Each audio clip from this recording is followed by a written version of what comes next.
Wake up, Adam, they are getting close.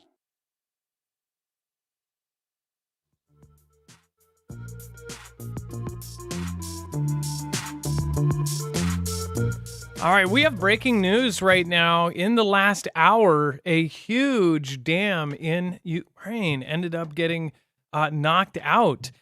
This is, of course, some of the shots that have been taken of this, and this is pretty nuts because it is a very large dam, and I actually have some information about this. This is the wiki from this dam, and if you actually look, it doesn't. The crazy thing is, it doesn't look like it's holding back. It's not like the Hoover Dam, but the amount of water it is holding back is actually pretty incredible. So I'll show you. We actually have a kind of a map breakdown of where this is at, and we were looking before the show. We did not have much time to see if this was correct, but it does look like it might have something to do with Zaporizhia nuclear power plant. But we haven't confirmed that yet. But this is the Dnipro River. So this is one of the main huge bodies of water inside of UKR. As you can see, this is where the dam is at, and it is holding back everything to the right of it all the way up to here where this body of water is. So this whole thing, and that's Zaporizhia. Now, I don't know. I believe maybe if it goes this way, or I don't, I would assume it would go this way. So again, this is a huge, huge river. And that dam was just either taken out or some sort of op. But yeah, it's a big deal. Now, if this could cause flooding, this could cause civilian lives to be lost, which also means that you could have international communities getting involved with this. So this is kind of a big deal, and we will see what ends up happening, and we'll follow it, and we'll even update it by the end of the show. So this is, not a good thing. So if you've never been here before, remember you can always go over to marfooglenews.com, and you can find every single article, tweet, video, picture, document on our main page, and you can just look for today's show, breaking UKR dam destroyed, nukes scrambled. Once you click on today's thumbnail, you will find that you have every single article, tweet, video, picture, document that we are going to show you here today, plus a whole lot more. There's actually a yellow section at the very bottom. Once you hit that yellow bar, you'll see all of the overflow. That is all of the stuff that could not fit into the show and or is stuff that will get you in a bar fight if you start talking about it at the bar or work. So let's bring in my co-host/internet brother, Dex James. What is going on and how are you doing today? Hello, Adam, and hello, Foogle fam. I'm doing just fine. So as far as the dam goes, this could end up being a bigger deal, and I'm sure we can try to update this as it goes along. But what I saw just right off the bat, I'm thinking if this floods and kills hundreds or thousands of civilians or something, then it could definitely escalate things. It could then then they could go to the international community and goes, look at what they've done. They knocked this out. Now look at all of the civilians that have perished because of it. You guys got to get involved. And then all of a sudden, we're in a World War III type scenario. I mean, Dex, couldn't something like this escalate things?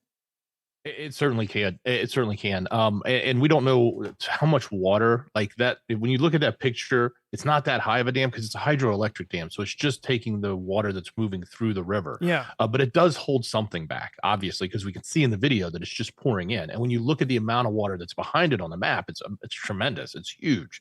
It's a lot. It's a massive body of water, even if it's only a foot high. But we know it's more than that. It's probably 20 feet or something. But that's a significant amount of water that's going to flood down. There is a connection with the nuclear power plant there. As far back as 2022, there were issues where the spillways were dropped to their lowest level, which was risking whether the nuclear power plant would get its cooling water. So obviously this is somehow connected to the cooling system there. I don't know if this makes that problem worse, or if this makes that doesn't affect them at all because of the amount of water that's flowing through. So we'll have to keep our eye on that too, because that's definitely a big issue if something happens with that plant. It's one of the biggest plants in Europe.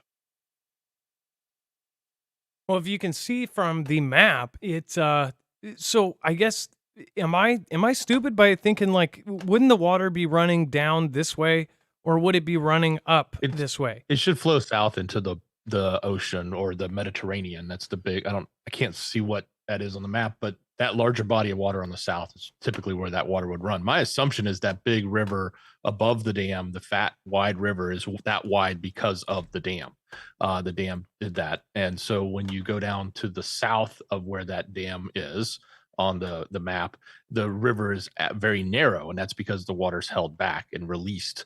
And my assumption is everything to the left and south of that red pin dot that's on the map is what's going to be flooded. Now, Zaporizhia is north of this. I would assume that would be north. So if this is up here, if Zaporizhia is up here, and if this water is now not being held back whatsoever or not slowed down in any fashion, then couldn't that mean that the Zaporizhia water could get lower and then therefore cause a problem? This is Yeah, I'm that's guessing exactly what I'm thinking, Adam. Because when I read the 2022 information, it was that the dam had been opened and causing that entire reservoir, which is that big wide body of water that you see on the map between Zaporizhia and the dam, to get to its lowest levels. And when it got to that lowest levels, the dam was at risk, or the nuclear power plant was at risk of not having the water it needed. So yes, if this happens and all of that water then recedes, then yes, that's what the problem would be. I don't think it'll happen immediately, but it's going to happen fairly quickly because gravity works pretty fast. So this might hurt. And aren't the Russians in control of Zaporizhia still? So wouldn't this possibly hurt them if this thing got destroyed and then therefore it led to this domino effect? I'm Yeah, just trying to foresee what's going to be said in the mainstream media after all of this goes down. well, and of course, and then the narrative I'm seeing, at least in social, is everybody's pointing the finger at Russia for doing this, but it could easily have been someone else that did it, to make it look like it was Russia that did it because of the location. But it still certainly is probably in an area that is controlled and has a lot of occupation by Russia. Man, this is getting pretty crazy. By the way, thank you, Ray the Way, right off the bat, did a super chat for us. Thank you. Says, I'll be crazy if the dam was sabotaged on purpose to mobilize weapons in plain sight using relief ships to transport supplies. Just a crazy idea, LOL. Ray the Way, who is military as well. I just wonder, what are your theories on this? Let me know in the chat below and let me know in the comments if you're watching the replay. Obviously, by the way, this is breaking. So what's funny is every time we cover something really breaking, doesn't matter how fast we cover it. Our emphasis is not on covering the second it happens, because we actually prefer to have the information that's down the road. Everybody jumps the bang bang on everything, and eventually it changes or it completely changes. Then the narrative is only that. And then when you go back to whoever covered it breaking, they go, "You're an idiot. We all know that it is this." And 3 days from now, there'll be comments saying like, "Oh, you're so dumb. They know that's been debunked, or that never happened, or this or that." And it's like, we're covering it as it's happening. So it changes throughout time. But as far as, what's happening here, it's pretty simple to see that this could be a very, very big deal. Russia is digging 600-mile trenches and making their lines, and that's the kind of trenches you dig and were dug for World War I and II. So I mean, like there's a lot getting prepared right now, and we'll talk about that later. There's so much right now that is happening. Dex, back to you. Yeah, and just to clarify, literally before the show, there was no major news articles covering this. This was only coming out from social. So we were even wondering, is this potentially a deep fake? Now, for what it's worth, and I know everybody likes mainstream media, but Reuters is also covering this. They're saying that the Nova Kakhovka Dam in Kherson region was blown up by Russian forces. That's the headline. So this is now being picked up in mainstream. Yeah, so we'll see what actually ends up happening with this. Obviously, the right off the bat narrative is that this was Russia, and that's not a good thing for most of us to think. How is this going to go in the future? If you're trying to predict and the best you can of what may happen and prep for it, then this is not a good thing. And Russia stages massive war games with 100 warships, scrambles 2 nuke bombers off of Scotland in warning to NATO. Dex, do you want to talk about this? Of course, we've we've covered all of the major drills.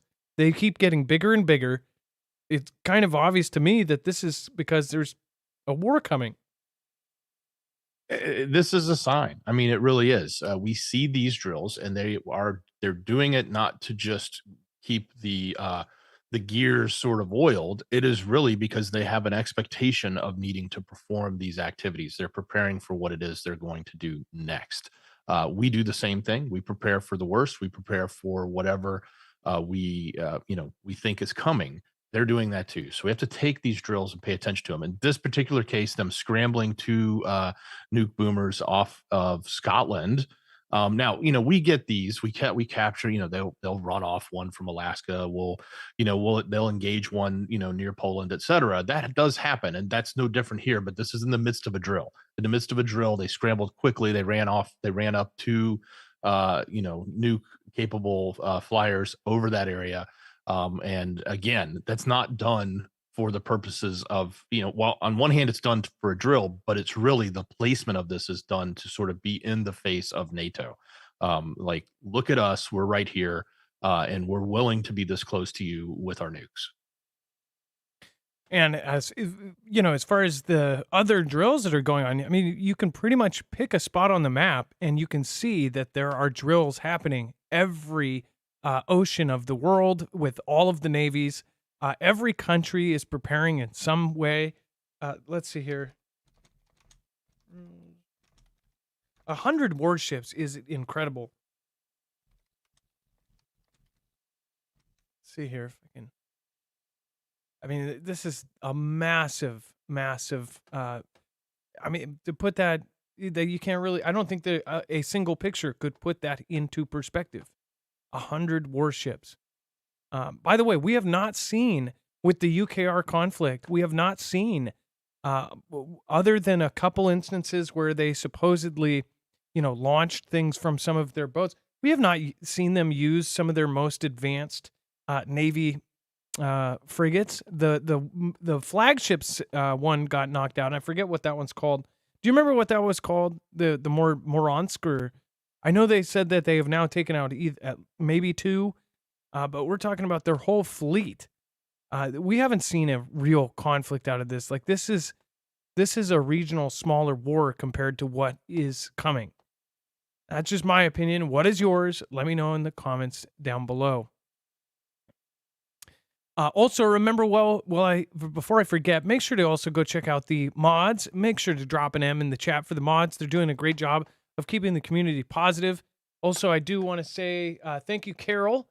I didn't mean to miss you there. Thank you, K. Parker Fraser, as well, for the super sticker right off the bat, starting the show. Thank you, and thank you.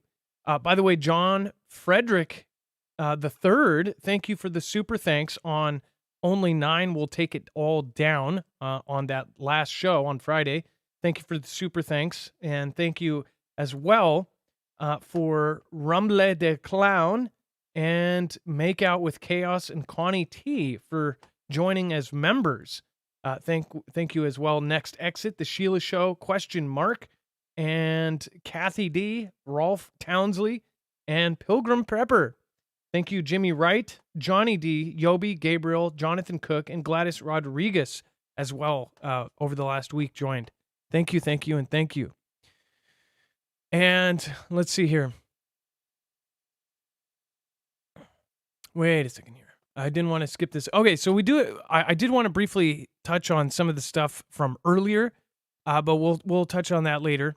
As far as we did a news short based on the whistleblowers, and I'll just cover some of that right now. As far as I would love to get your opinion if you didn't watch that news short that we did over on Marfoogle News. But whistleblowers worked on secret U.S. government programs to rebuild crashed UFOs. It said that 4 whistleblowers have testified to investigators that they worked on a secret U.S. government program to rebuild crashed UFOs.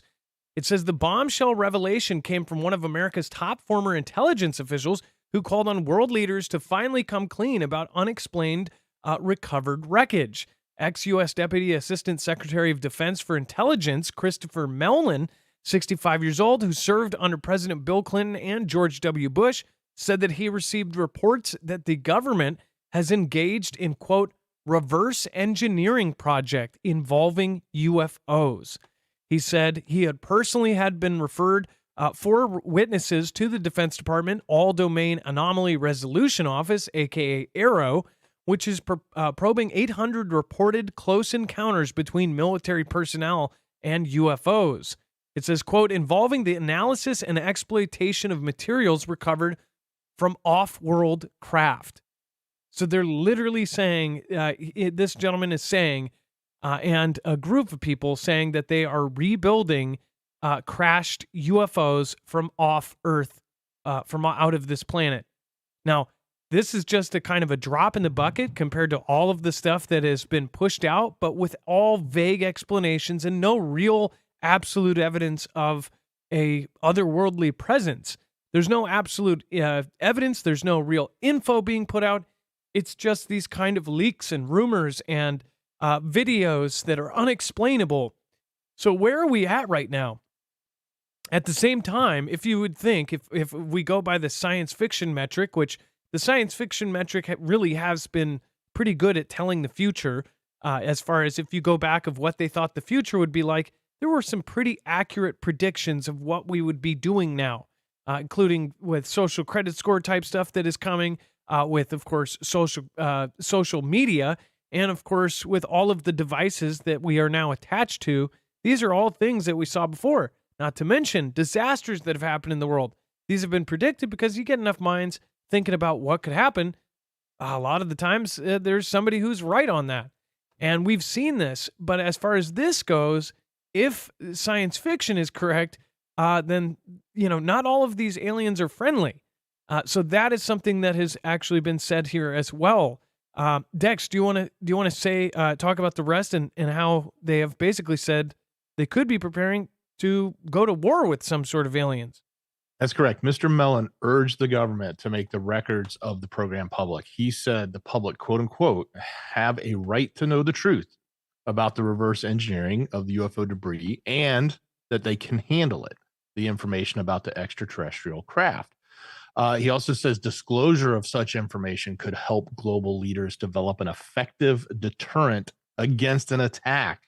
Though so far there have been no signs of aggression. So this is interesting because this person's literally calling out the fact that we as a world should know this information so that we can defend ourselves against an attack from these extraterrestrial craft. That's a very different point of view that we've heard from all of the information that's coming out. We've heard people talk about, we don't know what the UAPs are. We don't know, or if aliens existed, that they had their opinions about, that they did or didn't exist, etc.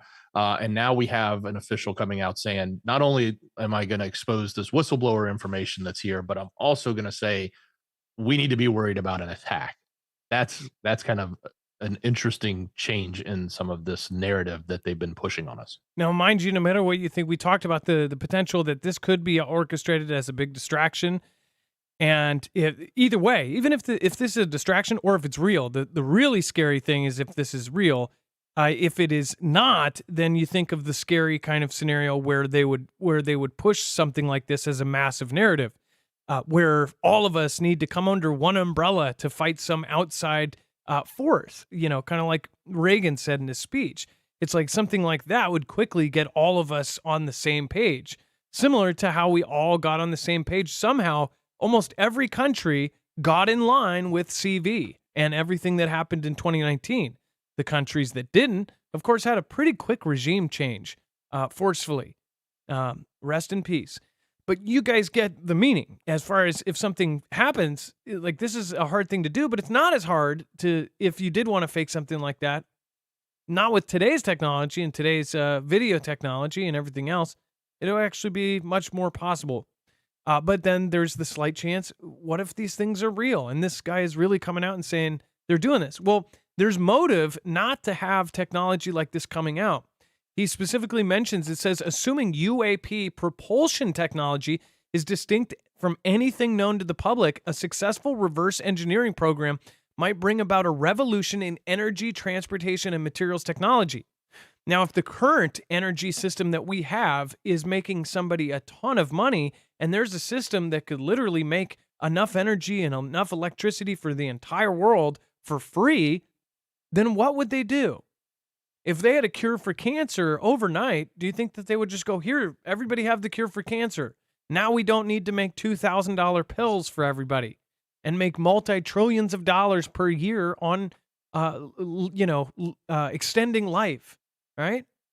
Because they care about you. They want you to live a full-fledged life.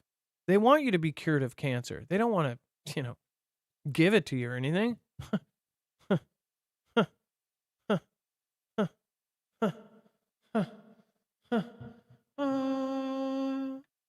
You get what I'm saying.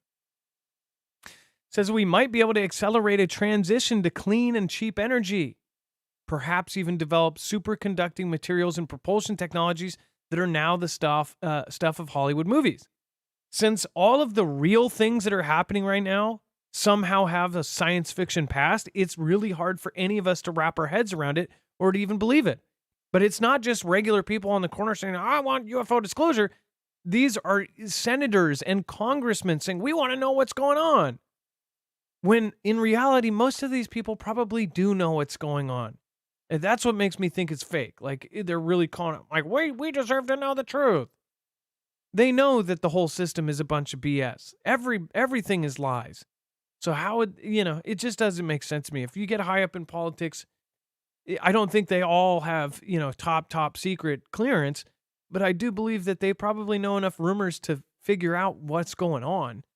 Especially, they're all friends. They're all handshakers and butt smackers. You know what I mean?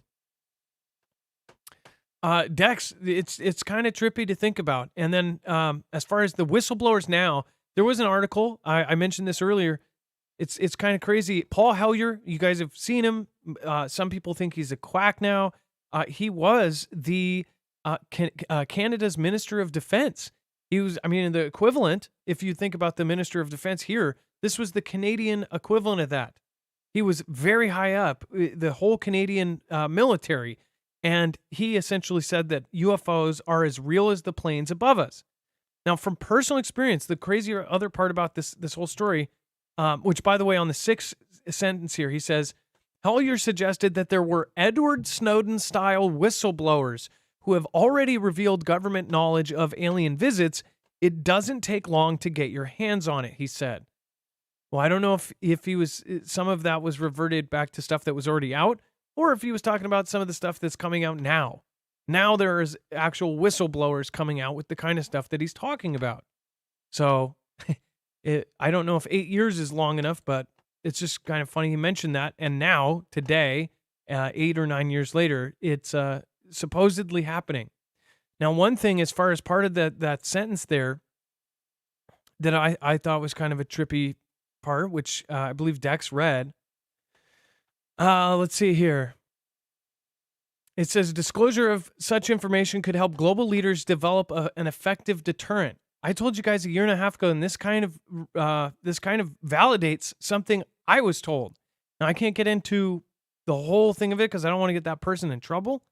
But there's a person that I have personally known in my lifetime, and essentially they said something about the deterrent aspect of this, and that all of these companies like Boeing and Raytheon and all of these, that they started developing lasers and they started looking into this technology, not for drone defense, but for something like a UAP defense type of thing. Now, that person got grabbed from one of those companies and put directly into the Space Force. In fact, most of Space Force in the very beginning was recruits that were already existing military, and they ported them over.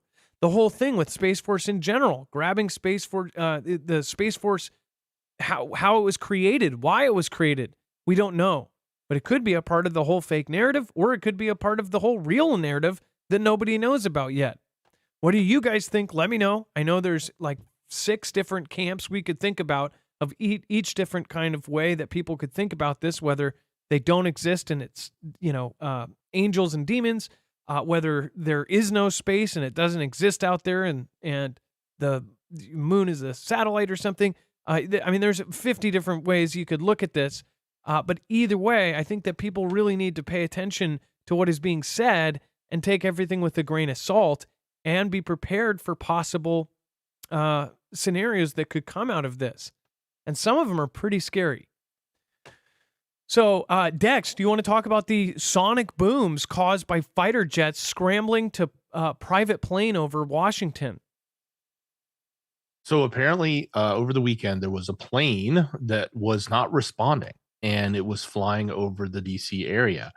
And in the process of that, they obviously scrambled some F-16s. Those F-16s were then authorized to go supersonic. When they went supersonic, obviously they created a sonic boom, and a lot of people around there heard that. So part of the story was a lot of people were reporting what was the crazy boom around the DC area. Of course, that's not the type of noise you normally hear around the DC area or would ever expect to hear. Later, it turns out this private jet ended up crashing into the mountains in Virginia.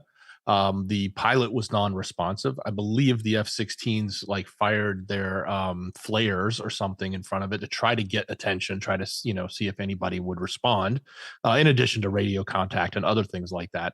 But nothing happened. And then it turns out that this it's being said now, it's being reported that this was a business person from Florida who's, of course, they're labeling him a big donor for T-Man, but that his family was the family that was on board that plane when it went down. And they were traveling back home or back to their other estate or something from one location to another. I don't remember that specific, but that's what went down. Kind of a very interesting series of events. Obviously, when you have a non-responsive plane in the air over DC, that's worrisome. When you have sonic booms going off, that's worrisome. Now we put it all together and we know what the story is, or at least the story they're reporting, is that this plane went down and the pilot was non-responsive. I think there's even been a report now that they said they were able to see the pilot and he looked slumped over. I have not confirmed that other than just seeing that headline somewhere else. But that is the story. That's where we are with everything. I'm sure we'll probably learn a little more as this because this will be thoroughly investigated for sure, given the stature of everything about this particular incident because of everyone that's involved. Now, as far as the crash and what happened here, them saying that they possibly saw the pilot slumped over, like something sketchy is about this. He had his whole family on; they're not responding. I don't know. I guess you would think that somebody, if it's a small plane like that, somebody else would grab it and say, "Hey, we're here. Our dad's unconscious or something." Like, they would at least try to get some information out. The authority said that the loud boom was heard across the DMV area and was caused by an authorized DoD flight. This flight caused a sonic boom. So something about this just doesn't smell right.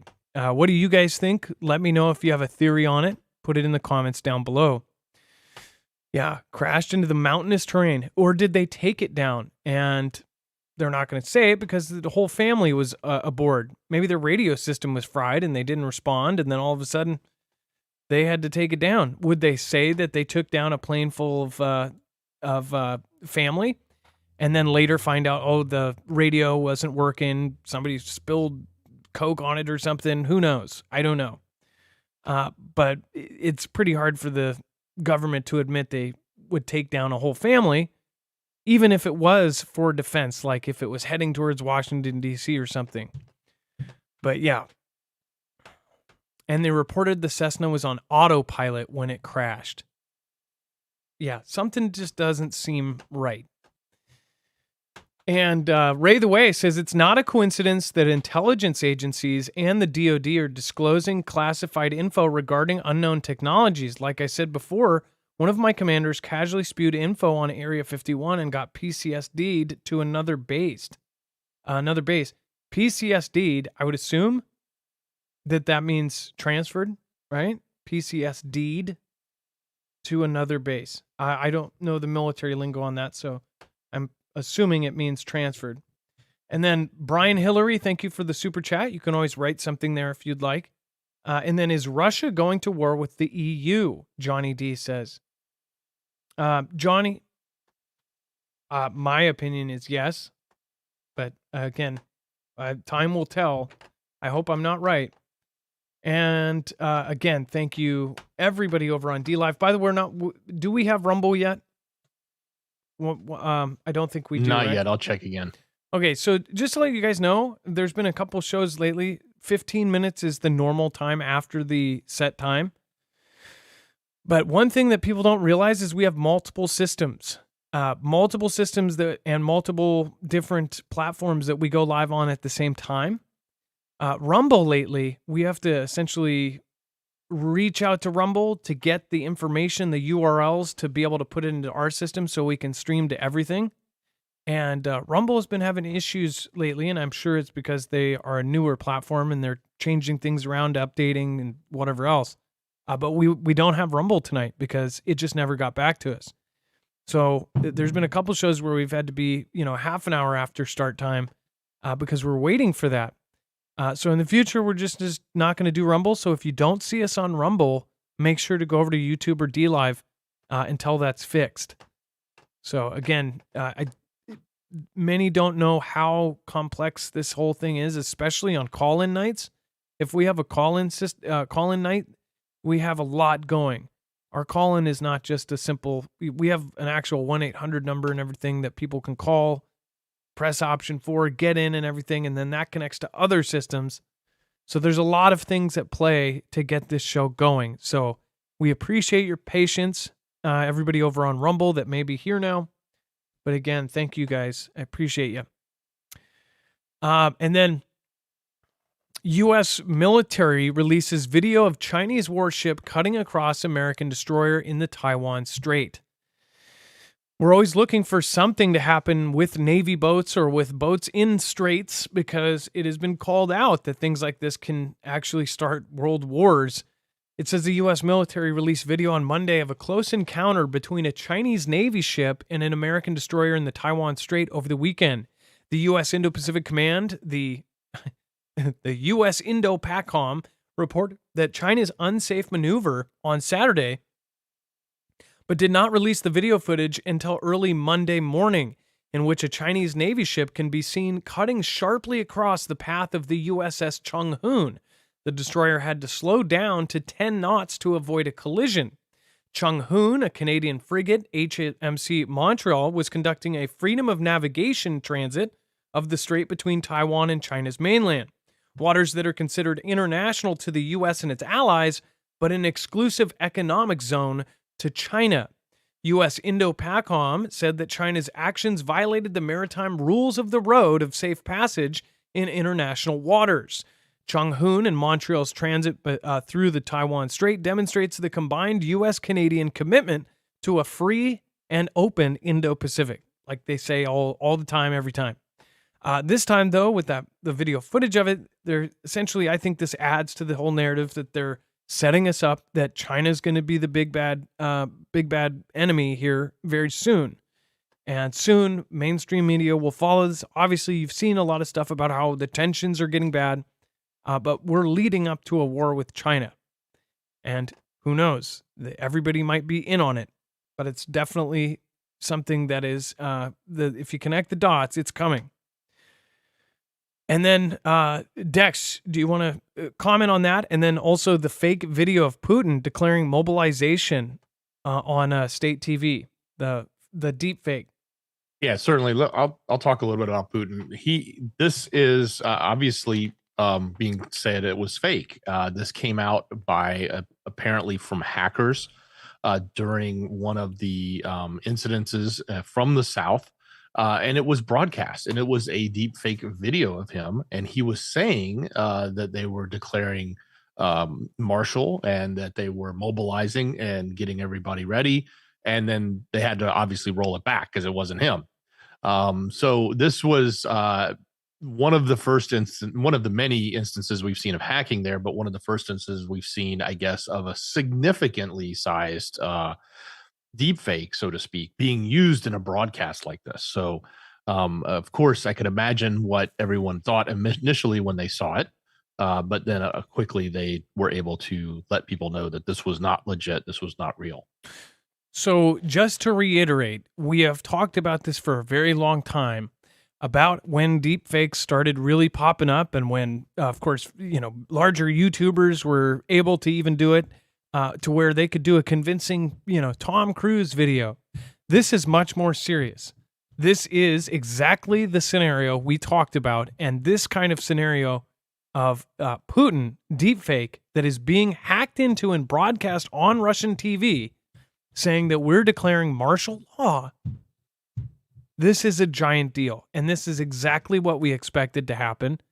And now from this, even though it's over there, this very well could lead to a whole string of different things to happen. Now, this is dangerous, right? Well, anybody can make a deep fake, at least anybody with a good set of computers and some knowledge that it's not exactly top secret. So if Corridor Crew on YouTube can do it, then I bet you there's a bunch of people that can't, right? This is Putin saying we're declaring martial law. This is a president declaring something. This is the exact scenario we talked about, and now it has happened. This is terrifying because of what I see coming. And we've talked about them possibly in the future saying that everyone is going to need a digital ID to even access the internet, social media, everything else. And we've also talked about how they're setting up the infrastructure for that to happen. We talked about the DHS.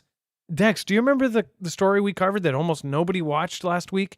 That again, in my eyes, it was a huge story. It barely got any coverage. Do you remember that? What did the DHS ask for? I'm trying to remember which story you're talking about. I'm sorry. Oh, the document. The document where they're asking for social media logins. Do you remember that? Oh yes, that's right. The one they were putting out a request for people to build systems, and the part of the system at the very fine print in the bottom, like the last little statement, was social media login verification systems. So yeah, And that goes confirm hand in hand. Yeah, it's the right from liveness. from DHS and from our major agencies that I think it was Homeland Security, DHS, and another organization. They were doing this together and trying to basically create a social media identification verification system. And decide the liveness of the person who is logging in, if they're human or not, or if they're a bot, or if they're AI, right? This is all coming together exactly how this community would have seen this years ago, and now step by step, each one of these things is happening. I mean, how is this not something we have specifically talked about? Like the worst case scenario is they could do a deep fake of a president and have that president announcing something on TV.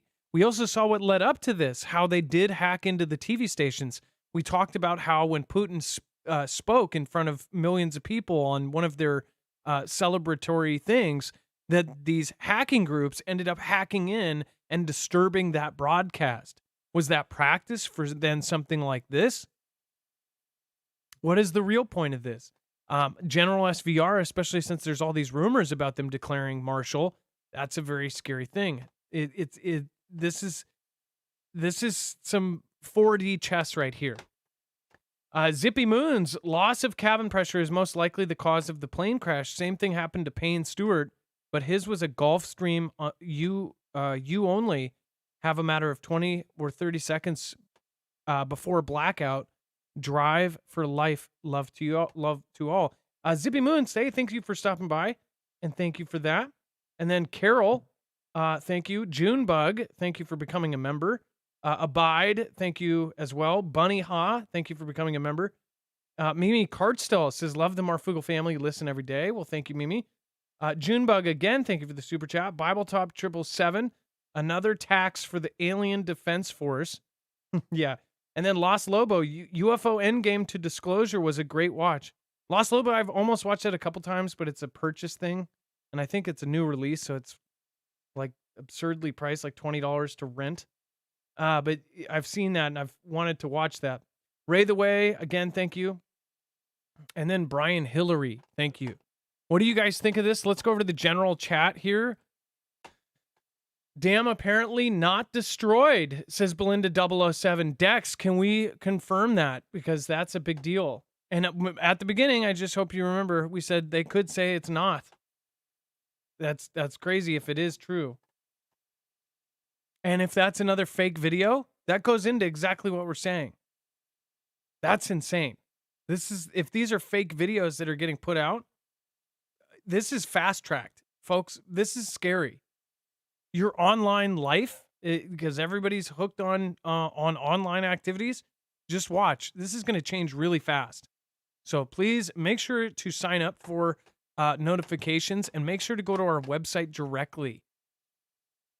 I feel like this is a really imperative thing to do. Sign up for our email list. So if something happens to any of these different ways we get a hold of you, you will be able to, of course, get our email. That's a really important thing. Go to marfooglenews.com. Make sure to sign up for notifications through us. Make sure to press OK when you go to the website. Then we can actually send you ping notifications when we go live or when we send something out. And then Gunlinger67, Ecto1. Anyone else buffering like crazy? Margot Marquez. I would definitely close the app and then open it again and make sure it's updated fully. Boom Boom Scrambled. Truth, Love, and Honor. That's coming in a little bit. That's in the third section, so we'll get to that in here in a second. And then Chance Paladin. Thank you for modding. Randy Man, Tennessee Mountain Girl. Let's see here. This is not war games. We are at war. They're just not declaring it yet. Is that what he said? Hey, Adam, Vlad is insane. Russia will cure cancer and diabetes, says Jen AK. Great show. Thank you. I appreciate that. Let's see here. Sorry, it went too fast for me. Well, if Prince Harry doesn't show up at court, then we know something is up. He missed yesterday. Sweatna Ministries, what's going on? Casey Mallory, great channel. Hey, thank you, Casey. Welcome. Warren G, no, but I'm puffering. I'm assuming you meant buffering. Holly Noel, thanks to our mods. I wanted to read that, dang it. Went by too fast. Let me see if I can zoom out real quick. Putting out the deep fakes so when the politicians' dirty vids come out, they can all scream fake. We've talked about that potential many times. That was Melody Watts. Thank you. Bobby Sufry, what's going on? Danish Girl is here. Hey. Brad Revel. We've got Stephen McMahon. Nice to see you. Blue Boy. Hey, nice to see you. Curb Creeper. We got all sorts of OGs here. Let's see. Catherine D. took a break from the garden. I would think the garden would be a break from this. Mark Schaefer says, I saw 4 videos of the dam. They blew it. You know what's funny, though, is you could see 50 videos in the future. 50 different angles, everything else. And in the future, they will be able to fake stuff like that. But again, we'll confirm that here in a second and figure out if it's there or not. Before we move on, I do want to remind you, if you do want to protect yourself against an EMP or a CME, we have a really great product that you should be looking into. Go over to marfooglenews.com/EMP. An EMP shield device can be wired into your car. It is a very, very, very simple and effective device that can protect against all 3 phases of EMP, E1, E2, and E3, and it can protect you against a CME, a coronal mass ejection, or a Carrington level plus event. So this is a device that will keep your cars, your trucks, your ATVs, your boats, your motorcycles, your generators, your solar generators, in the case of the Flex 1500, or even your home protected from all of the above. It actually also protects against lightning. So this is kind of the one-stop shop to prevent EMP or CME. You can do it yourself in less than 10 minutes on the vehicle versions. Most of the boats, RVs, of course, your ATVs, motorcycles, and trucks and cars Those you can do yourself. You can do the solar and the regular generators yourself. The only one that you need an electrician's help with would be the home version, and that is because it is wired into your actual system. That one, even though you get an electrician to do it, the great part about that is then it protects everything that is plugged in within 250 linear feet of where it is wired in. So basically everything plugged in will be protected, because obviously it's pretty hard to put your entire house in a Faraday cage. So go over to marfooglenews.com/EMP. You'll not only save our $50, but any sale. Recently, they just had their memorial sale for 10% off.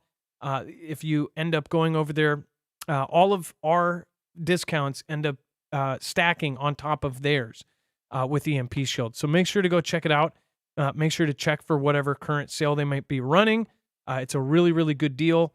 And they're one of the few that let us grandfather that in on top of their discounts and sales. So go over to marfooglenews.com/EMP, and that works as the code. You don't need a code. You just use the link on that. All right, go to marfooglenews.com/EMP. All right, and then Dex. Hey, Adam, just a quick update on the dam. I think what some people are getting is that the story came from outside of the video that everybody's seen, that it came from the Southern Command of UKR Armed Forces said on its Facebook page that it was done by the Russian occupying forces. The scale of the destruction, the speed of the water volumes, and the likely areas of inundation are being clarified. That was the original story that goes along with the video. That was the original story that Reuters ran with, and a lot of people are running with. There later came out this next line, which is, however, the Russian-installed mayor of Nova Kakhovka in the city that Russia controls part of the UKR region in Kherson denied social media reports that it was blown up. So there's some speculation that maybe it just failed and broke because of other reasons, natural reasons or some other reason. So I think that's the current update that we have. We'll keep watching it as this evolves. I don't know that anyone is saying that the video is fake. I think the question is whether or not it was an act of one side or the other. Yeah, because there's no video as of now that shows any kind of explosion. You also don't see any really burn marks or anything on it, but just notice it said obviously started in 2019. Significant repairs and expansions were made to the facility. So something could have went wrong. This thing breaks down, but they don't ever let a good emergency or disaster go to waste. So if they can blame it on Vlad, I'm sure they will try. Because that will gain them, that will garner more support from the international communities. Speaking of which, the UKR counteroffensive shaping up amid attempts to destabilize Russian forces. It says that well-trained, well-equipped UKR combat forces are now in assembly areas close to enough to frontline areas, meaning they could launch a concerted attack on Russian positions in a relatively short time period, according to Western officials. In the meantime, Ukraine has already increased its offensive operations both within its own borders and in Russia and beyond in order to attempt to create a more favorable conditions ahead of a much-anticipated counteroffensive. By the way, how did they even know that this whole counteroffensive thing was going to happen?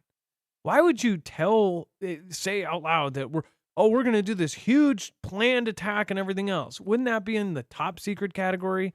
Like, we're going to plan a counteroffensive, and it's been months of planning this thing. So we are expected to see some massive, just go in there and steamroll all over everything. Dex, go ahead. Well, if I recall correctly, when those leaks came out, remember the leaker that leaked all the intel? When those came out, the plans were part of that. What was leaked, when the plans were going to happen, and they had to change the plans. Now, I don't know if that was all part of the leak, and that was their way of making the plans have to be changed and be pushed off and pushed off and pushed off, or if that's true. but that's what the story was back when that's how we first sort of heard about this whole notion about this counteroffensive. Outside of the media talking about it speculatively, then it came out in those leaks that there was one, and then they scrambled, and even Zelensky was like, this kind of is, not a good thing that this person leaked it, because now we got to change our plans. What a crazy photo they used here. If I was in any military, I would not want to run one of these things. That's a badass weapon there, but it would be a target too. It's like you'd be sitting there and then all of a sudden something would come out of the sky and just obliterate you. But yeah, it is part of a bigger plan that says the troops are fleeing, said Prigozhin in an audio message posted online. It's unclear whether fresh offensive actions by the Ukrainian military will evolve into larger assaults on the wider areas of the Russian front lines, or whether they are more localized, or even diversionary operations aimed at testing and wearing down the Russian defenses in preparation for a more substantial offensive later on. In an online briefing this week, Western officials cautioned that even though UKR now has military weaponry and equipment it needs to punch through the Russian lines, a large-scale assault could be still weeks away. They've been saying this it seems like forever. But yeah, that leak, and then also Russia accessed the U.S. satellite with all sorts of data on it too. I remember that came out last year too. So who knows what they actually know and how much of it has changed because of that. And then Russia claims Ukraine is launching major attacks. So at the same time, they're saying that it's still weeks away. Russia is again, first it was Prigozhin, and it says Russia again claims that they are already launching major attacks. Kiev accuses Moscow of misinfo. Dex, do you want to cover this and the next one? I'm telling you, this whole notion of this counteroffensive is like the biggest mystery of the year, because we don't know when it was going to start. We don't know if it's actually started, and even the enemy has said it's there, but it's not. And what's funny is that, on one hand you've got Russia saying it started, and then you've got on the other hand Kiev is coming out saying no, it didn't start, and y'all stop talking about it. Y'all shouldn't be talking about it. It's misinformation. Kind of crazy. Well, not only misinfo, they're literally saying they shouldn't say that it's already started. We don't know which is true, or if either one of them is true. And apparently UKR has a network of sabotage agents in Russia and is sending them drones for attacks, report says.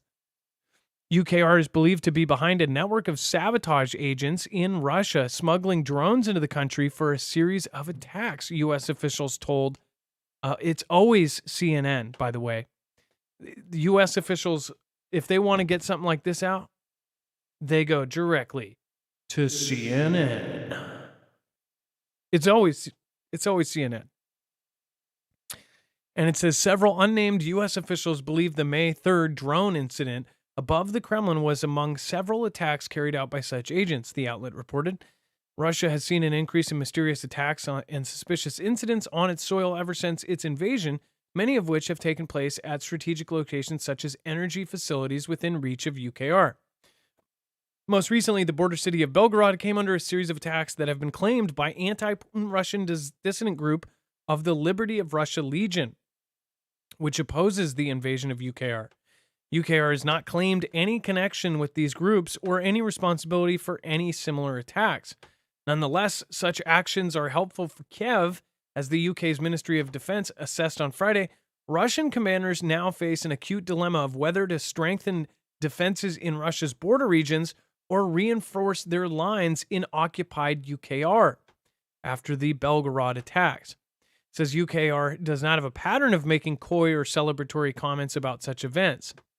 UKR's security spokesman said that its head, Vasyl Malyuk, is saying, "We will comment on the instances of cotton only after our victory," according to CNN. Cotton is Ukrainian used by slang term for explosion due to it sounding like pop.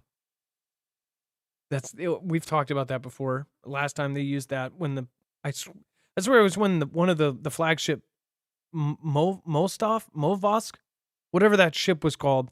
That's when they had a whole article about the word cotton. Not even kidding. about their slang use. Cotton will continue, Malyuk added, per CNN. And I feel like it was a CNN article too. And it was around the same time where they made jokes about when the place blew up and they were like, oh, maybe the Russians were smoking a bunch of cigarettes and lit something on fire. And that was like a funny joke or something. Like that's the humor. That's the humor when you don't have free speech. Humor when you don't have free speech is like, oh, little Russian doll. There's a smaller one inside. Oh, and then there's another one. And then another one. Another one. There's a small one inside of a small one, and then a small one, and a small one, and a small one. So funny. And before we move on, make sure to go over and check out marfooglenews.com/prep. You can get 25-year shelf life food, freeze-dried food that can last forever. Again, this is now a 3-month supply is $200 off, and you can, of course, keep this for a very long time. It will be good until 2052. When you go and support through this, not only are you going to get a giant discount, but you're also going to be helping our channel as well. marfooglenews.com/prep. You can also get smaller packages like a 72-hour kit for a go bag. It's all freeze-dried, sealed in Mylar bags, and then, of course, it can last 25-plus shelf years. And then Prigozhin alleges Wagner mercenaries captured Russian lieutenant colonel. Says that the group claims it even captured the commander of the Russian troops that fired on their Ural truck. It says the press office of Yevgeny Prigozhin, leader of the private military company Wagner, released a video on the evening of June 4th showing the interrogation of Lieutenant Colonel Roman Vetvitin, commander of the 72nd Motorized Infantry Brigade, who was allegedly captured by the mercenaries. In the footage, Vetvin appears to be with a bruised face, questioned in a partially underground room. He admits to ordering the disarmament of a rapid response group from the Wagner mercenary company and drunkenly fired at a vehicle believed to be carrying Wagner mercenaries. In the video, Vetvin claims that he carried out these actions due to personal animosity. When asked to describe his actions, he simply responds with the word guilty. In response to inquiries about the conflict with units from the Russian Ministry of Defense, Prigozhin commented on the video featuring Vetvin, stating, "Here's the final piece of evidence, removing any doubts." Before this, Prigozhin's press office released a report stating that the Wagner fighters engaged in a shootout with Russian Ministry of Defense troops near the village of Semihira, close to Bakhmut. And we have Russia can produce enough missiles to hit Ukraine 2 to 3 times over. Dex, this sounds familiar, doesn't it? 2 to 3 times, but now they're saying it certainly over. does. And what they're saying is they can replenish. So I think they're trying to sort of cover up the fact that they kept saying, well, they've only got 2 more attacks left, and then they kept saying it, and then they kept hitting over and over again. So apparently the Ganda they're giving us and is that, hey, they actually can reproduce and recreate the munitions they need in enough time to use them as often as they want. They're so full of crap. We've talked about this so many times over the past where they said the Russians only have a couple more left. They only have 3 attacks left in them.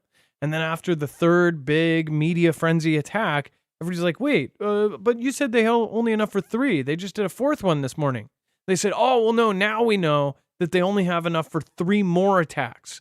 And then after 3 more attacks, they'd go, oh, well, apparently they're still making stuff there, even though they were sanctioned. Like, they're not supposed to be making missiles in Russia. We thought it was the odd too. And then, of course, it just kept going. Now they're saying that they can basically strike us more than 2 or 3 times. I mean, like, this is the stupidest thing in the world. People really believe these narratives. It says, not only do I have an idea about the number of Russia's missiles, but also the exact numbers. Our special services reported the statistics to us. Of course, I can't disclose it, but I can say Russia possesses sufficient resources to strike us more than 2 or 3 times, he believes. Where does this 2 or 3 times thing come into this propaganda thing? I don't get it. It makes people feel better if they think, oh, they're about to run out. This is war. They plan to be doing this for a decade. They think of this as a decades-long war. They're not going to be running out in the first year. Like, even they're just not going to be running out of anything. They're going to turn, factories that used to make something else into wartime factories. They've already done it. They've already signed it into law that they can basically grab any company and a factory and turn it into wartime factory. That's what countries do when they're at war. They'll turn a cotton factory into a bandage factory for soldiers, or they'll change a doorknob factory into a bullet factory. It says Russia is still capable of terrorizing us for a long time. Russia has learned to replenish its stockpiles. They still can do it despite sanctions. Again, remember how I've said this? That are mainly imposed against big enterprises while others can also assemble them missiles. Russia still has the potential. They just basically undid all of the previous stupid information that people shoved into their face holes, and then now they've undone it all. So dumb. Jay Hankins, thank you for subscribing. I appreciate that. Heidi Porter, thank you for becoming a member. Kelly Josie says, Adam, Dex, and all of the awesome mods, never forget your worth. You are appreciated and you rock. That was very sweet. Thank you, Kelly Joe. And then Caitlin Sweat says, shout out from Seattle, Northeast fam, nearby Lake Union. Caitlin Sweat, I doubt you have many Fugel fam by Lake Union. That's like straight up Amazon territory. But I'm sure there are some. What a cool area too. Gasworks Park and everything around that lake is really pretty. Let's see. Gunslinger67 says, I've wasted enough money over the last 3 days to cure my internet issues. Here's a tenner for you that I'm sure will be better spent. And then Edward Bennett, thank you for subscribing. And Thomas C. Bryan says, great show, great channel. Thank you all. Well, thank you. And I appreciate that. Over on D-Live, we have the usual suspects. Bug Nana, Poca Loco, Ecto 1, Beer Juice, Yobi, thank you for the ice creams. Biblical Smackdown, and then, of course, Ecto 1, thank you. And Zippy Moons over on D-Live, thank you. And then chaos in Russia's Belgorod Oblast as officials flee and the Russian army shells its own civilians, according to this. Dex, you cover this one, and I'll grab the hundreds of thousands in Poland. So again, with this potential offensive, or at least in this case, the actions that are happening on the other side of the border. So they're saying now that the officials there in Belgorod are actually getting out. And they, as we reported last week, they were rolling in a lot of equipment that was going to be used in a defensive manner, because this was like the thermobarics, which don't go very far. They're like a 2 mile, I think 2 mile distance shot. So their positioning and their placement, it was obvious that it was inside Russia's border, and obviously to be used inside the border. So obviously in a defensive position. All of that actions were happening. And this was all happening around Belgorod and other locations in the south there. So this is yet another piece of information that's coming out that's continuing to solidify this notion that the conflict has moved, or portions of it have moved inside of Russia, not just with the drone stuff that we've talked about, not just with the, the occasional, missile launch that gets across, but it's typically drones that go across or showing up inside Russia's border. But in this particular case, this is where we're seeing either these, this loyal group that they were talking about earlier, or are these actual UKR military moving across the border? We don't know for sure. But we do know that there's something happening here, in the sense that they're now actually, Russia is actually shooting and having to defend inside its border. So this is continuation sort of that story we've been talking about. And at least this is what's being reported. So, we can take it all with a grain of salt, because we never know what is really coming out, how much of it is fiction, how much of it is fact. And of course, it's all going to have a lens of Ganda on it based on who it's coming from. And it's always some different source that's saying the same thing. And then hundreds of thousands march in Poland anti-government protests to show support for democracy. It said that hundreds of thousands of people marched in an anti-government protest in Poland's capital on Sunday, with citizens traveling from across the country to voice their angers at officials who say they have eroded democratic norms and created fears that the nation is following Hungary and Turkey down the path of autocracy. Warsaw Mayor Rafał Trzaskowski, who belongs to the opposition party that led the march, estimated that 500,000 people took part, almost 500,000. It says the Onet news portal estimated that there was at least 300,000 at the march's culmination. Large crowds also gathered in Krakow and other cities across the nation of 38 million people, showing frustration with a government that critics accuse of violating the Constitution and eroding fundamental rights in Poland. Former President Lech Walesa, the leader of the Solidarity movement that played a historic role in toppling communism in Poland, marched alongside the leader of the opposition Civic Platform Party, ex-Prime Minister Donald Tusk.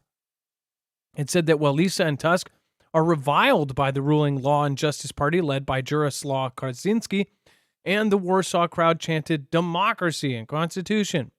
The rally started at Prime Minister Mateusz Morawiecki's office and ended up at the Royal Castle, where Tusk hailed the turnout and pledged to fight to win an autumn election. It says we are going to these elections to win and right human wrongs. I promise you victory, a settlement of evil, compensation for human wrongs, and reconciliation among Poles. What's really crazy to me, and it says the government spokesman said Piotr, I know that from Piotr Mueller accused Tusk and Walesa of trying to overthrow the government. What is that? The show with the where they try to sterilize everybody for the next generations. Utopia. The main character in the British one is Piotr. And he's like, it's not Peter, it's Piotr. I can't say it all of a sudden. What I think is crazy is that this is the same playbook across the planet. There are so many places right now that are protesting and saying that their government is doing such horrible things. Ever since 2019, we have had so many worldwide protests. I mean, if somebody put a documentary together of all of the different protests worldwide, I think it would be shocking how many of these protests end up multiple hundreds of thousands of people in every country. And they're all saying the same thing, that something's wrong with the people at the top. Are they all just full of it? Are they all just completely blind? I don't know. I don't know what side to take on this one because I'm not Polish. But if you are, let me know in the comments down below. And of course, Poland's going to have a huge part to play in a World War III scenario. And I bet you if they were changing a bunch of things around and if there were shady things going on in Poland, like, I don't know, in Warsaw having our president come in there and say, oh, we're fighting for UKR and everything else. And they make literally the capital of Poland look like UKR. I bet you there's a lot of people that are feeling like a lot of things are changing at the top and they don't have much control. And they're probably going to be a part of all of this. Poland is also the country that has set up Dragon's Teeth, and they are literally setting up their border for a World War III scenario. They're literally putting up Dragon's Teeth and anti-tank measures. Not to mention, alongside Romania, they are also digging trenches. So we'll see what ends up going down there. But again, what do you think? Let me know in the comments down below. Dex, did you have a comment on Poland? None other than we're going to continue to see this across the globe. We've seen it in many other countries. We've seen it here before. We've seen it in other European countries, and we're going to continue to see it. It's like, this notion of protest is going to continue to come back. I just know it will. Yep, and we're going to see a whole lot more of it. If we should start a map on the wall of all of the different places where we have these massive anti-government protests and see We should have went back to since 2019 and put together thumbtacks of all of the different protests that have happened. I bet it would be pretty alarming. And see, before 2019 and after 2019. Of course, 2019, all of these countries across the planet shut down the entire Earth for months on end. And people don't think that that's going to mess up the entire system. It's all going to catch up with us. The dominoes are falling one by one. Now we're at the point where world banks are starting to fail. I mean, this is why preppers prep. Robert Hanssen, former FBI agent convicted of spying for Russia, perished at age 79. A former FBI agent who was one of the most damaging spies in American history was found dead in his prison cell Monday morning, according to the Bureau of Prisons. Hanssen, 79, was arrested in 2001 and pleaded guilty to selling highly classified material to the Soviet Union and later Russia. He was serving a life sentence at the federal penitentiary in Florence, Colorado. Hanssen was found unresponsive and staff immediately initiated life-saving measures. Bureau of Prisons Director of Communications, Christy Breshears, said in a statement, staff requested emergency medical services and life-saving efforts continued. The inmate was subsequently pronounced perished by outside emergency medical personnel. 3 years after he was hired by the FBI, Hanssen approached the Soviets and began spying in 1979 for the KGB and its successor, the SVR. That's why we talk about the general SVR was essentially the equivalent of the CIA and the former KGB. He stopped a few years later after his wife confronted him. Talk about, whoop, you can't spy anymore. Okay. You know what I mean. You can't spy anymore. Okay. You get the point. He resumed spying in 1985, selling thousands of classified documents that compromised of human sources and counterintelligence techniques and investigations in exchange for more than $1.4 million in cash, diamonds, and foreign bank deposits.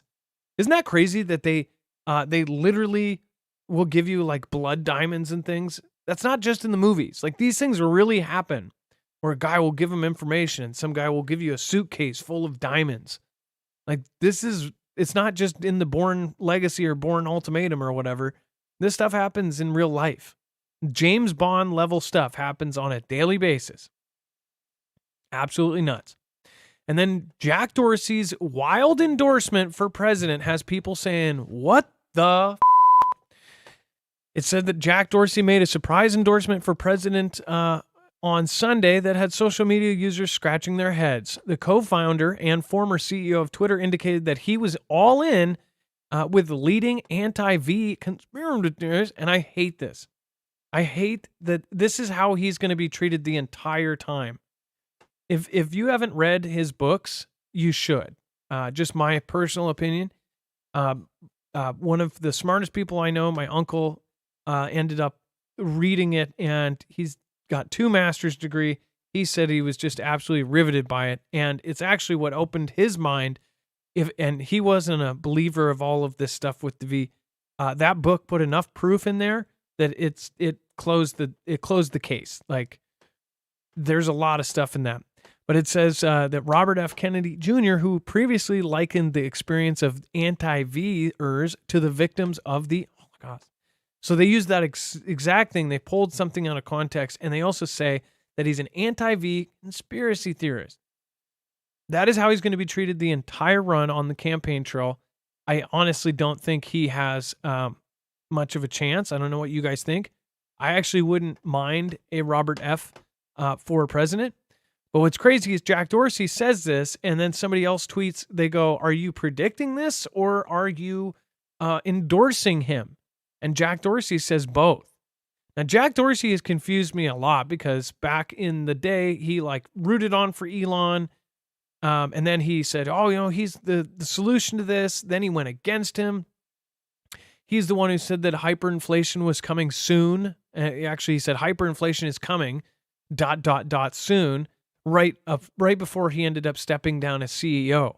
The guy ran Twitter, and Twitter was basically a social justice warrior platform that was controlling things all around the world.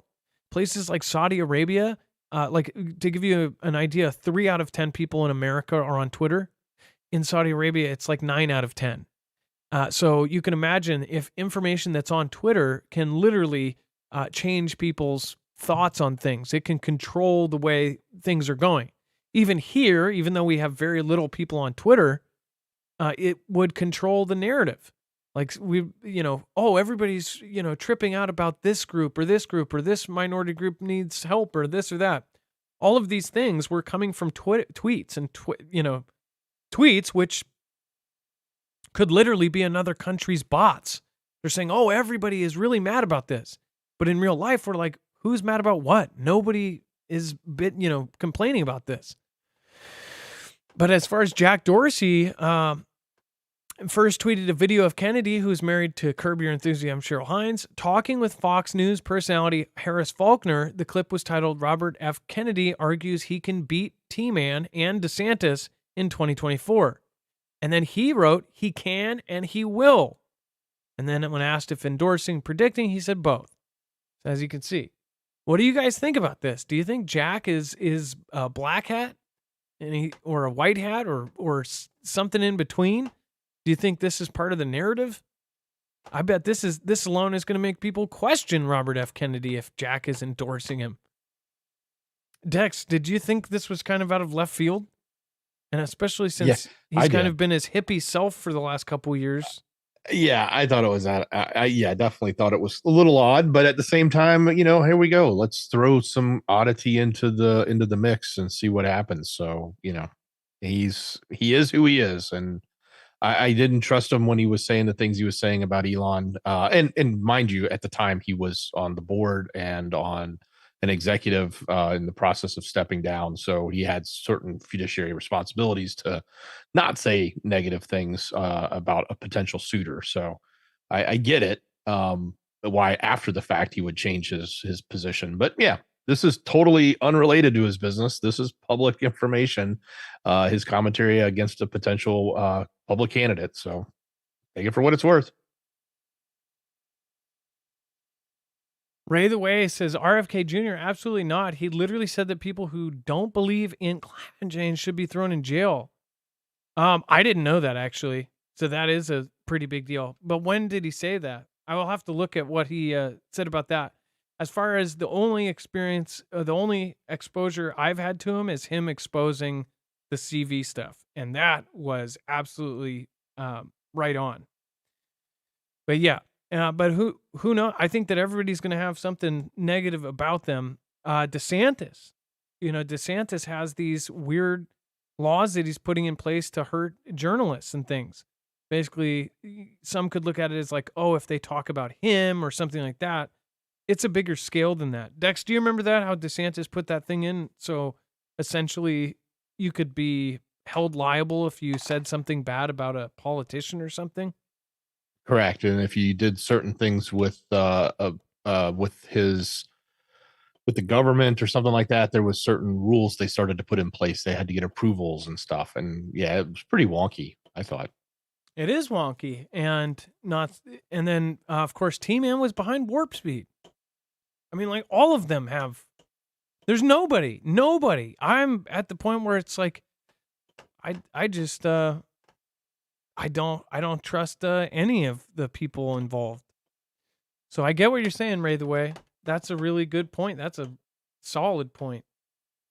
Janine has become a member. Why say anybody should be thrown in jail if they don't believe something? That's just a stupid comment. But I'll have to see the context it was in.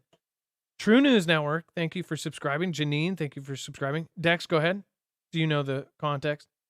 No, I was just going to comment though, like on the whole, T-Man was in favor of this or in favor of that, or this leader was in favor of this or in favor of that. Keep in mind, like as a common person, like we don't know all the stuff that would go on in there. And if you were to pick yourself up and drop yourself into the White House day one, and you had to perform this duty, you wouldn't know all of the intricacies of all of these different things that go on. So at the end of the day, you're sort of beholden to the people that are bringing the information. And they, as much as you'd like to think they're not in a bubble, they are all in a bubble and it's controlled. So, they may think that they're rawing something that's good, and it's only because they're not exposed to the rest of the story. And it does, or they may be doing it and it's nefarious too. So I don't want to dismiss that, because there certainly could be that as well. But keep in mind that there's a lot that goes on there that is controlled not by the leader that's in charge, but by the people around him. Well, okay, so it's like T-Man and the whole warp thing, right? Here's the thing. At the time, as being a normal person, before all of this went down, or most people don't even know that there is anti-anything.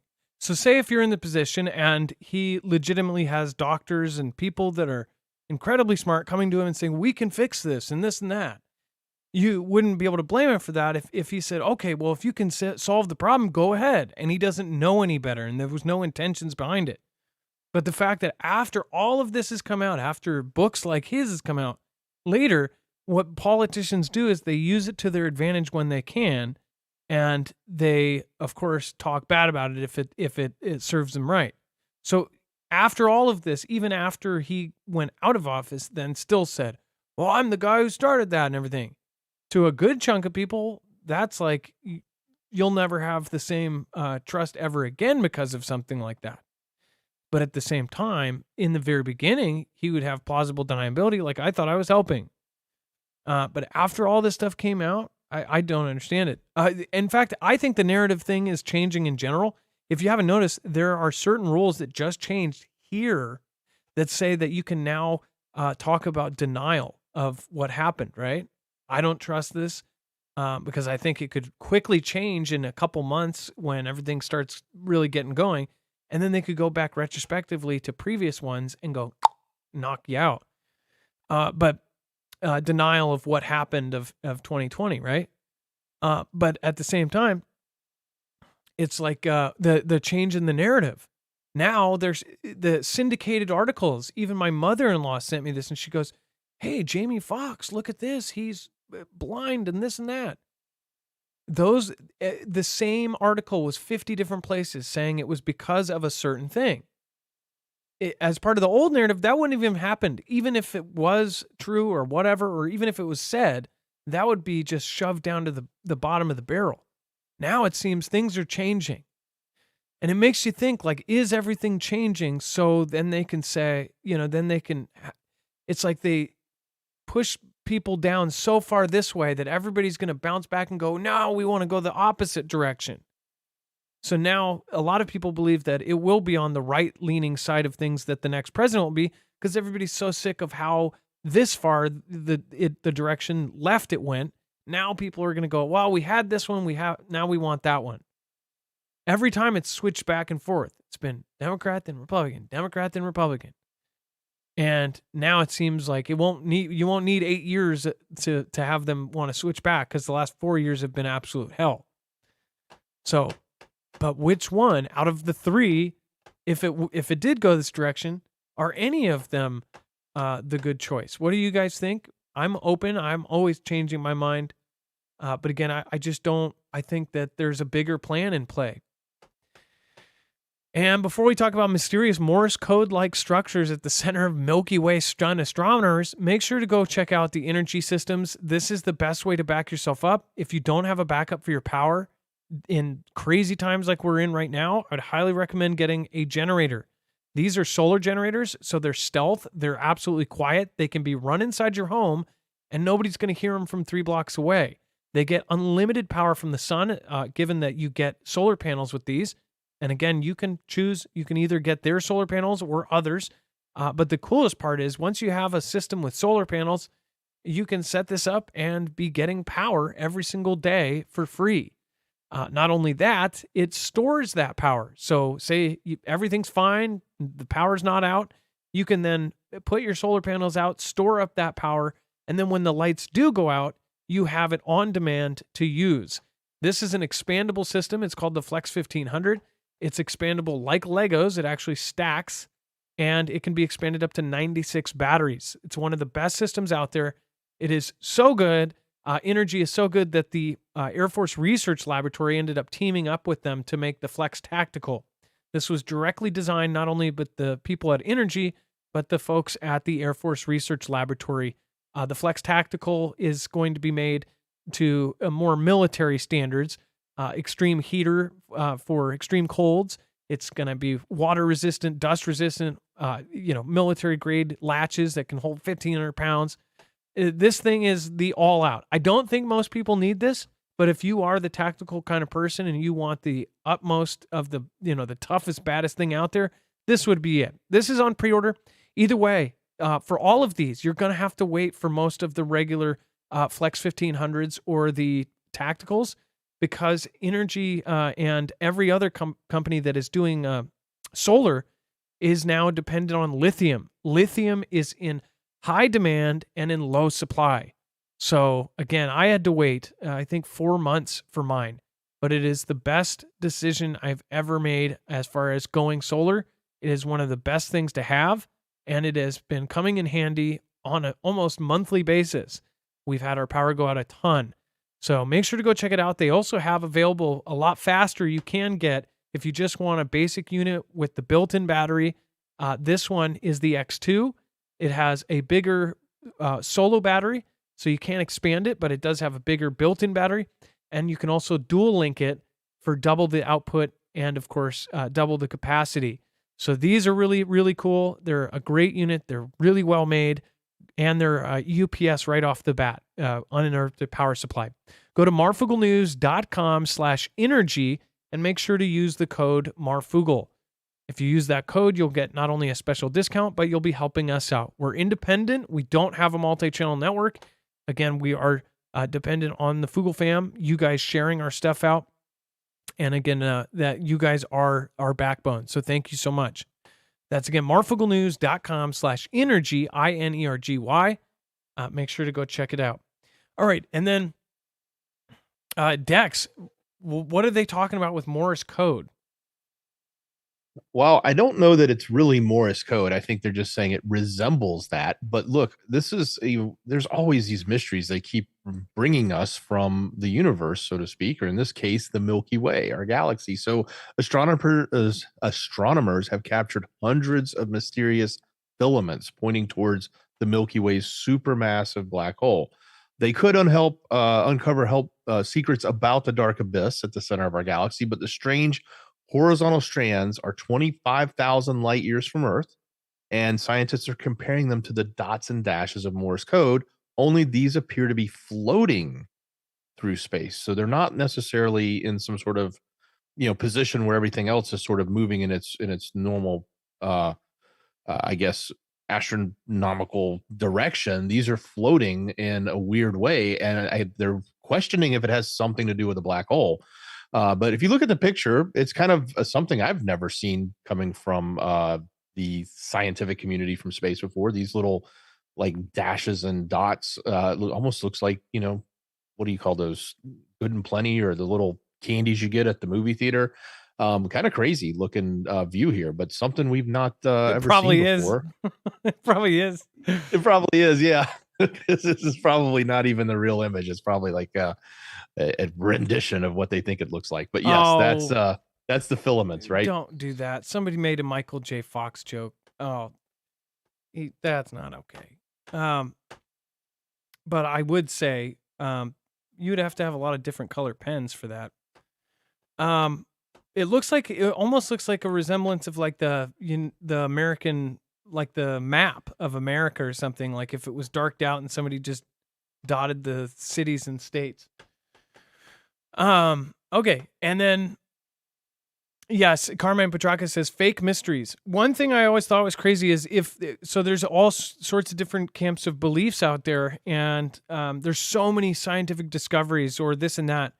If it is all fake, wouldn't it, if just hypothetically think if all of space was fake and everything else, and how on an almost daily basis they're coming out with some scientific finding. And it would be crazy if you hypothetically did believe there was nothing there, of how much stuff they come out with that's just like fake mysteries or fake science or this or that. That's on a crazy level. And under that same argument, you could make a motive and an argument of why to do it is to back up one of the biggest lies ever told, right? If that was the truth. But I do think about all of the stories that come out, and almost all of them are not exactly provable unless you're in that special position, or it's just not provable at all because nobody has the access, and there's nobody that can do it besides these specialized groups. But yeah, thank you everybody. And lots of crazy stuff today. Let's go over the, let's see here. We've got a couple things to hit here. And let's see here. Let's see here.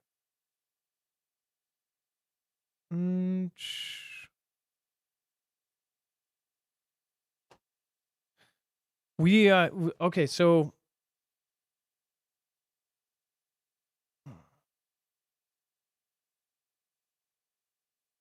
something didn't load right here. So hold on 1 second.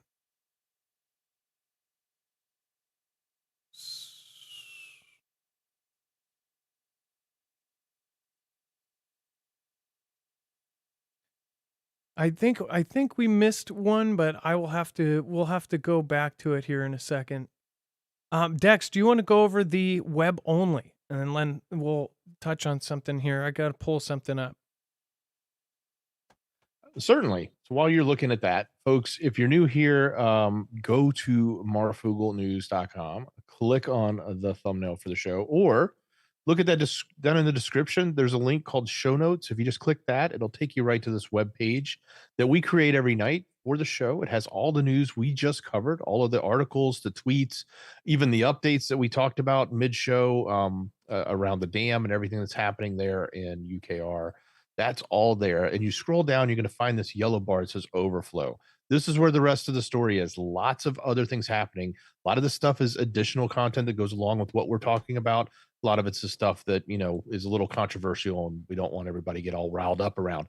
The plane crash in DC, there is a much more detailed article. As I mentioned when we were covering that, there's a being labeled a T-Man donor, and it was his family allegedly on that plane. So if you want to know more about that, there's an article that explains it in greater detail. There's a lot, speaking about T-Man in the political spectrum, there's a lot coming out, or at least the rhetoric around the whole notion of the next wave of indictments for him. So if you want to know what they're talking about, the meetings with the grand jury, or the grand jury that's in the lawyers of his team meeting with the DOJ, and all that is happening, or it's been happening. It's been, we've got the links to it there. Of course, we have some more information on RFK. And of course, Pence is apparently now filing paperwork. So he's going to be apparently running in 2024 as well. So that is there. Some updates on what's going on in Disney, specifically even some brawl at the screening of a recent movie. Those updates are there. We have some interesting stuff happening around UKR as it relates to, what else is going on, the additional articles about, the Ganda kind of pieces, like, this place was hit, where are the troops moving, etc. There's even an interesting article showing the Su-24s, but they're carrying Storm Shadows. So, of course, these would be UKR planes, not necessarily Russian planes, but that's there as well. And maybe I've got that wrong. I'll have to check that. But all of that, and then we do have some updates from China. So one of the defense people is saying that a conflict with us would be an unbearable disaster. And then an interesting article talking about their war chests, so to speak, and what they've been spending, which is something we've talked about at length here on our channel. But if you want to learn more about what's being talked about there, that's there. So all of it and much more. I didn't even give you all of it, but it's right there on the website. If you go to marfooglenews.com, you click on the thumbnail for the show. We put it together on every show. It's all of the rest of the story. And you can get to it by opening up the description below and clicking on the show notes link. Thank you, Dex. And let's see. I didn't know, and that was really too bad that we could not get onto Rumble. And let's see here. And Dex, I just tried to text. They're still broken. It's been trying to load this whole time. And I just tried to text you. I thought there was one that didn't load here, and I was just making sure. And if not, we can talk about it tomorrow as well. Let's see. We actually covered that. I think we're fine. Yeah, I know that, but I don't think part of the other part that I wanted to add. So I guess we can bring it up tomorrow. Oh, that's fine. Okay, and let's see here. That's too bad. All right, guys. Well, we have some stuff to touch on tomorrow as well, and we'll give you guys an update on the dam and what is going on with that. I know that there's a lot of folks saying that it didn't blow up. It might not have blown up, but it's definitely destroyed. There is confirmation that it really happened. This, of course, was the dam that essentially it looks pretty wrecked. As far as this dam, it held back all of the water from the Dnipro River, and this river was very important, and the more that it held back, the better for Zaporizhia. So if this water is now free-flowing down here, if you see down here, then that's not a good thing. It's not a good thing for Zaporizhia, according to what we've seen. So let's see here. So Zaporizhia is up here. All of this water goes down through the pockets here.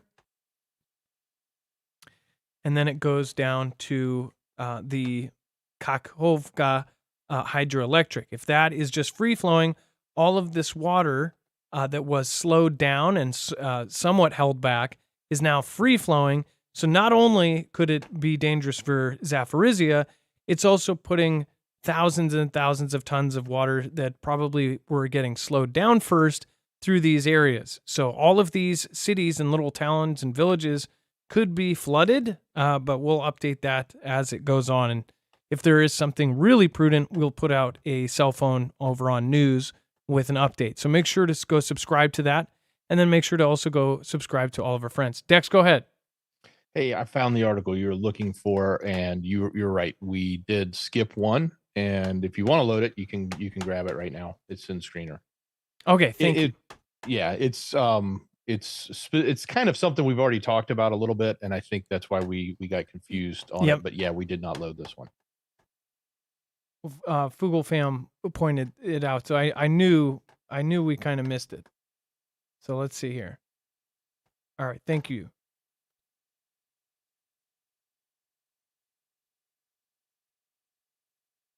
All right. So encore here. Let's see. Yeah, and specifically, I know I jumped the gun on this when we were talking about one of the other articles. This goes hand in hand with all of the confusion around counter offensive, and this is specifically the one about urging silence, which is really odd. Like they're trying to get everybody to shut up about it, and I know that this is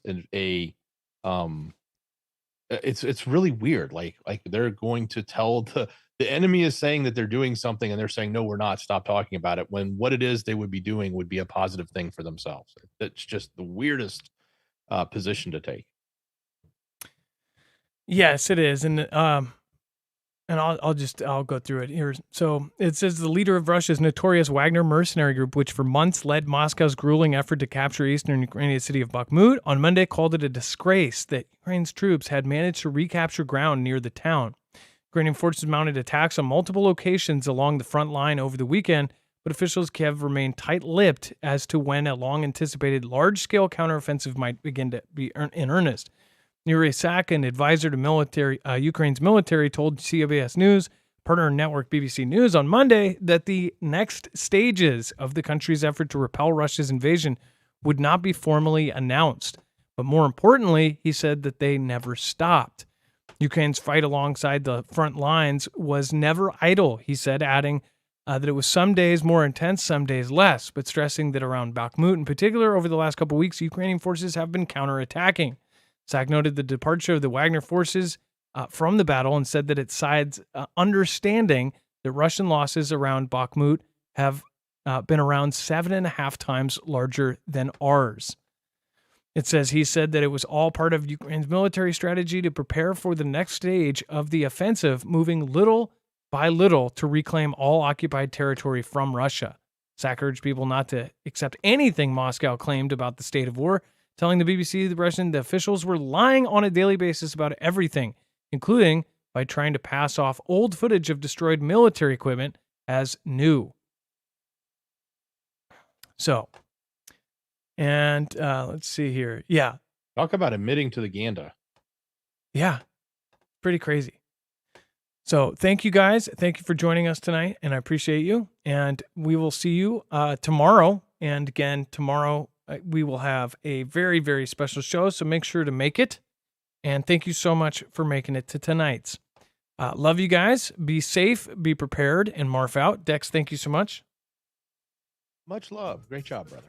It is now time for the shoutro. It's not an outro. It's not a shout show. It's a shoutro.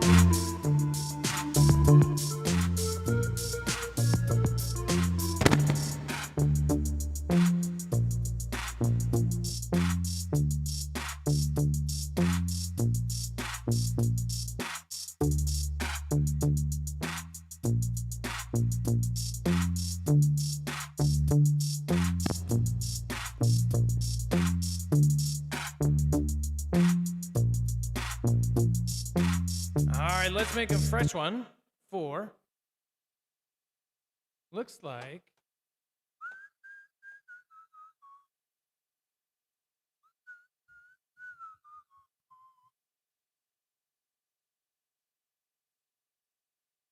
Billingsley, thank you, and thank you, and Gunslinger, thank you, and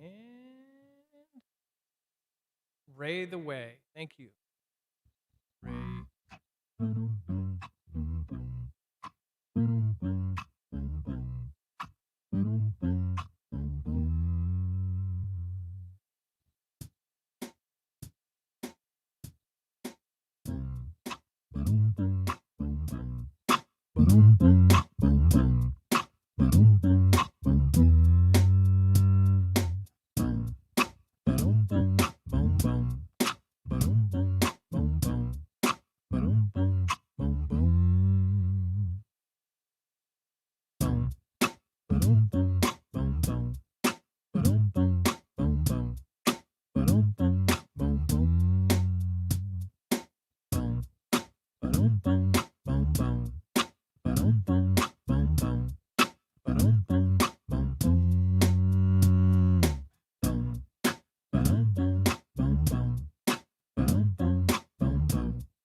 Boy 1968 said it's a pity they don't make energy generator for the Australian market. You guys use different plugs. Can't you get an adapter for a plug? Just like you would if you go to a hotel in the US? It's a good comment though. Maybe they will make one. Who knows?